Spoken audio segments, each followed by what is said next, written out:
అండి మన Shri Gayatri farmer YouTube ఛానల్కి స్వాగతం. నా పేరు ఉప్పల్ రాజు. మనం ఇప్పుడు చూసినట్టయితే ప్రస్తుతం వాతావరణం అనేది మంచు వాతావరణం బాగా ఉంది మన తెలంగాణ, ఆంధ్ర, రాయలసీమలో. ఇప్పుడు చూసినట్టయితే మన పొలం పెట్టి కూడా ఇప్పుడు 45 రోజులు కావస్తుంది. దీనివల్ల పొలం అనేది మంచిగానే వచ్చింది. మనం బుల్లెట్ వాడుకున్నాం, మంచి నెంబర్ 1 పిలకలు వచ్చినాయి, అన్ని విధాలుగా బెటర్ గా ఉంది. కానీ దీంట్లో ఇప్పుడు మెయిన్ సమస్య ఏంటంటే పెద్ద తలనొప్పిగా మారిన సమస్య మొగిపురుగు అనేది బాగుంది. ఆ మొగిపురుగును నివారించుకోవడం ఏ విధంగా ఏంటి, అసలు మొగిపురుగు అంటే ఎట్లుంటది అనే విషయాన్ని గురించి చెప్తాను. ప్రజెంట్ చూసినట్లయితే మన పొలంలో ఇప్పుడు మొగిపురుగు వల్ల మనకు ఇట్లా గొట్టాలు అనేది వస్తాయండి. ఏ విధంగా ఉంటది గొట్టం ఏంటి అంటే చూపిస్తున్నాను చూడండి. మన పొలంలో చూసినట్టయితే ఇగో ఇది మన పొలము. దీంట్లో చూసినట్టయితే ఇది గొట్టాలు వస్తున్నాయి. ఇది చూసినట్టయితే ఇగో మొత్తం కూడా ఇట్లా గొట్టం అయిపోతుంది. దీనివల్ల ఏమైందంటే ఈ గొట్టం అనేది దీనిలో రసం పీల్చుకొని మొత్తం కూడా ఏం లేకుండా అయిపోతుంది. దీన్ని పలగజీరినట్టయితే మన బియ్యంలో ఉన్నట్టుగా తెల్ల పురుగు అనేది ఉంటది. ఆ పురుగును నివారించుకోవడం కోసము మనము మందునైతే స్ప్రే చేసుకోవాలి. దాన్ని ఏ మందు స్ప్రే చేసుకోవాలి ఏంటి అంటే మనం కాటాపైక్లోరైడ్ అనే దాన్ని స్ప్రే చేసుకున్నట్టయితే బెటర్ గా ఉంటది. ఇప్పుడు మన ధనుక కంపెనీలో చూసినట్టయితే కెల్లాన్ స్ప్రే చేసుకోవాలి. లేకపోతే ఒక్కొక్క కంపెనీలో ఒక్కొక్క పేరుతో ఉంటది, కానీ ఏ పేరుతో ఉన్నా కానీ మీరు వాడుకోవాల్సిన మందు ఏంటంటే కాటాపైక్లోరైడ్ 50 SP అనే మందును వాడుకోవాలి. ఈ విధంగా వాడుకున్నట్టయితే మనకు మొగిపురుగు అనేది నివారించుకోవచ్చు. దాంతో పాటుగా ఇప్పుడు ఏమవుతుందంటే కొంచెం పచ్చ పురుగు కూడా ఉంటుంది. దాని కాంబినేషన్ లో మీరు క్లోరోని 50% వాడుకోవచ్చు. కాటాపైక్లోరైడ్ ప్లస్ క్లోరో 50% ని రెండింటిని కూడా కలిపి స్ప్రే చేసుకున్నట్టయితే మొగి పురుగు పోతుంది, దాంతో పాటు పచ్చ పురుగు పోతుంది. దాని తెగుళ్ళను నివారించుకోవడం కోసము దాంట్లో సాపు కలుపుకోవాలి. దాంతో పాటుగా మనకు ఇప్పుడు చూసినట్టయితే వీటిలో ఎరుపున్న చూడండి, చూసినట్టయితే ఇది మొత్తం ఎరుపున్నది. ఈ ఎరుపు ఉండడానికి ఏంటంటే న్యూట్రిన్స్ లోపము, దీంట్లో జింకు లోపం ఉంటుంది, పొటాష్ ఉంటుంది, అన్ని విధాల న్యూట్రిన్స్ అనేటివి కూడా లోపం ఉంటాయి.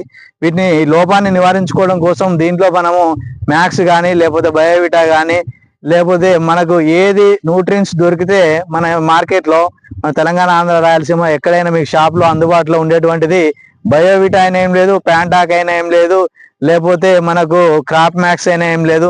మనకు అనుకూలంగా ఏదైతే అది నెక్స్ట్ మనకు ఇంపీల్ అయినా పర్వాలేదు. కంపల్సరీగా ప్రతి రైతు కూడా వాడుకోవాల్సింది ఎప్పుడైనా మన పొలానికి ఫస్ట్ ఇన్సెక్టిసైడ్ అంటే పురుగు మందు వాడుకోవాలి. దాంతో పాటు ఫంగిసైడ్ వాడుకోవాలి. ఫంగిసైడ్ అంటే తెగులు మందు అన్నమాట, అది వాడుకోవాలి. దాంతో పాటు ఏంటంటే న్యూట్రిన్స్ వాడుకోవాలి. ఈ విధంగా 3 కాంబినేషన్లు కంపల్సరీ ఉండాలి. ఇన్సెక్టిసైడ్, ఫంగిసైడ్, న్యూట్రిన్స్ ఈ 3 తీర్ల ఉన్నప్పుడు మనకు పొలం అనేది చాలా సూపర్ గా వస్తుంది. ఇప్పుడు మనం చూసినట్టయితే పొలం అనేది మంచిగా పచ్చగా ఉంది, కానీ దాంట్లో మనకు మెయిన్ సమస్య ఏంటంటే ఇప్పుడు మొగి పురుగు సమస్య ఉంది. దాంట్లో అదే విధంగా పచ్చ పురుగు సమస్య కూడా ఉంది. దీన్ని నివారించడం కోసము మనం ఇప్పుడు కాటాపైక్లోరైడ్ 50 SP, దాంతో పాటు క్లోరో 50% వాడుకుంటున్నాం. దాంతో పాటుగా సాప్ పొడి, నెక్స్ట్ దాంతో పాటుగా మనం ఇంపెల్ కానీ క్రాప్ మ్యాక్స్ కానీ బయోవిటా కానీ ఏదైనా న్యూట్రిన్స్ PGR అంటే ప్లాంట్ గ్రోత్ రెగ్యులేటర్ ను వాడుకోవాలి మెయిన్ ఖచ్చితంగా కూడా. నెక్స్ట్ చూసినట్టయితే ప్రతి కంపెనీలో కూడా ఒక్కొక్క కంపెనీలో ఒక్కొక్క పేరుతో ఉంటది, కానీ మీరు మాత్రం వాడుకోవాల్సింది మొగి పురుగుకు నెంబర్ 1 మందు అంటే కాటాపైక్లోరైడ్ 50 SP. దాంతో పాటుగా మనకు ఇది చూసినట్టయితే పౌడర్ రూపంలో ఉంటది. అదేవిధంగా మిగతా చూసినట్టయితే లిక్విడ్ రూపంలో వచ్చేసరికి మన సీజెంటా వారి యాంప్లిగో అన్నమాట. యాంప్లిగో వాడుకున్నట్టయితే మనము దాంట్లో క్లోరోన్ కలుపుకోవాల్సిన అవసరం అనేది ఉండదు. ఎందుకంటే దాంట్లో లాంబ్డా ఉంటది ప్లస్ మనకు కొలంత్రిఫోల్ ఉంటది, అంటే కొరాజిన్ ఉంటది. లాంబ్డా ప్లస్ కొరాజిన్ టెక్నికల్ ఉంటది కాబట్టి దాంట్లో క్లోరో కలపవలసినటువంటి అవసరం లేదు. అది చూసినట్టయితే మనం ఎకరానికి 80 ml వాడుకోవాలి. మనం ఏంటిది మన యాంప్లిగో వచ్చేసి ఎకరానికి 80 ml వాడుకోవాలి. అదే మనం ఈ కెల్డాన్ అయితే అనుకుంటే మాత్రం ఎకరానికి 1/2 kg వాడుకోవాలి. నెక్స్ట్ మనకు కొరాజిన్ కూడా 60 ml వాడుకోవాలి ఎకరానికి. అదే విధంగా మనకు FMC కంపెనీలో ఇంకొకటి ఉంటది టాల్ స్టార్ అనేది, అది బైఫిత్రిన్, అది కూడా అంతే ఎకరానికి 250 ml వాడుకోవాలి. అదే 3 ఎకరాలు ఉన్నట్టయితే ఏదైనా కానీ 3 ఎకరాలు ఉన్నట్టయితే కాటా పైన కేజీ వాడుకోవాలి, టాల్ స్టార్ అయితే లీటర్ వాడుకోవాలి. అదే మనకు ఇదే మన ధనుక కంపెనీలో ఇంకొకటి ఏంటంటే మార్కర్ అనేది ఉంటది, దాంట్లో కూడా టెక్నికల్ బైఫిత్రిన్ ఉంటది, అది కూడా 3 ఎకరాలకు లీటర్ వాడుకోవాలి అన్నమాట. ఈ విధంగా చూసినట్టయితే మనం మొగి పురుగు నివారించుకోవడానికి చెప్పవలసిన మందులు ఏమేమి చెప్పానో మరొకసారి వినండి. ధనుక వారిది కెల్డాను ఒకటి, అది 50 SP. కేజీ వచ్చేసి 3 ఎకరాలకు, అదే ఎకరానికి అయితే మాత్రము 1/2 కేజీ. నెక్స్ట్ బైఫిత్రిన్ ఉన్న టెక్నికల్ వచ్చేసి ఏ కంపెనీ అయినా సరే ఈ లీటర్ వచ్చేసి 3 ఎకరాలకు, ఎకరానికి అయితేనో 250 ml. మనం ఎక్కువగా మన ఏరియాలో తెలంగాణలో పోయేటి ఏంటంటే FMC వారి టాల్ స్టార్, నెక్స్ట్ ధనుక వారి మార్కర్ అనేది పోతుంది మన ఏరియాలో. నెక్స్ట్ ఆంధ్ర రాయలసీమ దాంట్లో మనకు మీ మార్కెట్లో ఏది అవైలబుల్ ఉంటే అది వాడుకోండి. ఇప్పుడు దీంతో కాక కంట్రోల్ కాకపోతే హెవీ డోస్ అన్నమాట. అది వాడిన తర్వాత ఇక మనం దానికి దండం పెట్టాలి తప్ప ఏం చేయలేము. ఎందుకంటే ఈ 90% కూడా 99% కూడా మనము తక్కువ డోస్తోనే వెళ్ళాలి. కొంతమంది రైతులు తెలిసి తెలియక ఒకేసారి పోవాలనే ఉద్దేశంతో మన ధనుక కంపెనీలో ఉన్నటువంటి కార్టాప్ 75% వాడుతున్నారు. అది వాడితే మాత్రము ఇక దాంతో కంట్రోల్ కాకపోతే మనం ఏ మందు వాడినా కానీ కంట్రోల్ కాదు. కాబట్టి ప్రతి రైతు కూడా ఈ తప్పును చేయకూడదు. ఎప్పుడైనా చిన్నదాని నుంచే పెద్దగా పోవాలి కానీ డైరెక్ట్ ఒక్కసారే పెద్దగా పోకూడదు. ఎప్పుడైనా మనం పైకి ఎక్కాలంటే మెట్టు తర్వాత మెట్టు ఎక్కితేనే పైకి ఎక్కుతాం కానీ ఒక్కటేసారి పైకి ఎక్కలేము.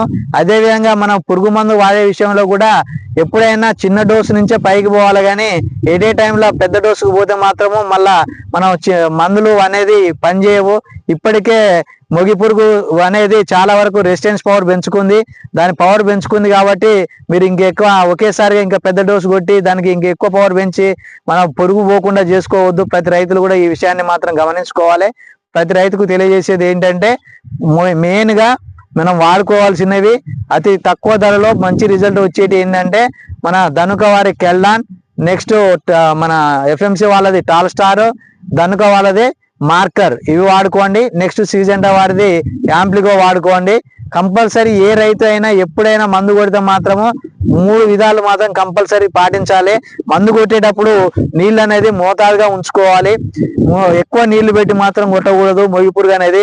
ఎందుకంటే మనము మందు కొట్టినప్పుడు ఇక్కడ పడితే అది మొగిలోకి పోతుంది. మందు అనేది పోయిన తర్వాత నీళ్ళు ఎక్కువ ఉన్నట్టయితే ఆ పురుగు అనేది చావదు. నీళ్ళు అనేది మోతాదుగా పెట్టుకోవాలి. నెక్స్ట్ ఏంటంటే మనము కంపల్సరీ ప్రతి రైతు కూడా కొంతమంది ఏం చేస్తున్నారు అంటే పంపుల విషయం చెప్పేసరికి ఎవరికి దోచినన్ని వాళ్ళు కొడుతున్నారు. అట్లా చేయకూడదు. ఎకరానికి 120 నుంచి 150 మధ్యలోనే వాడుకోవాలి వాటర్. అంటే 20 లీటర్లు పోసినట్టయితే 6 పంపులు కొట్టుకోవాలి. 15 లీటర్లు పోసినట్టయితే 8 పంపులు కొట్టుకోవాలి. కొంతమంది ఏం చేస్తారు అంటే నేను 10 లీటర్లే పోస్తా అంటారు, వాళ్ళు 15 లీటర్లు పోస్తారు, 10 పంపులు కొడతారు. అట్లా 10 పంపులు 12 పంపులు కూడా కొడతారు. అట్లా చేయొద్దందు. ఏంటంటే మంది ఎక్కువ అయితే మజ్జిగ పలసన అయినట్టు ఇది కూడా ఏంటంటే మనం మందు తక్కువ పోసి నీళ్ళు ఎక్కువ పోసి కొట్టినా కానీ పని చేయదు. కాబట్టి ప్రతి రైతు ఇది గమనించుకోవాలి. మంచి మందులు ఆడుకోవాలి. మన Sri Gayatri farmer YouTube channel like చేయండి, షేర్ చేయండి, సబ్స్క్రైబ్ చేయండి. మీకు తెలియని విషయాలు ఏమన్నా ఉంటే కామెంట్ ద్వారా తెలియజేయండి. ప్రతి రైతు సోదరులకి కూడా నా యొక్క ధన్యవాదాలు.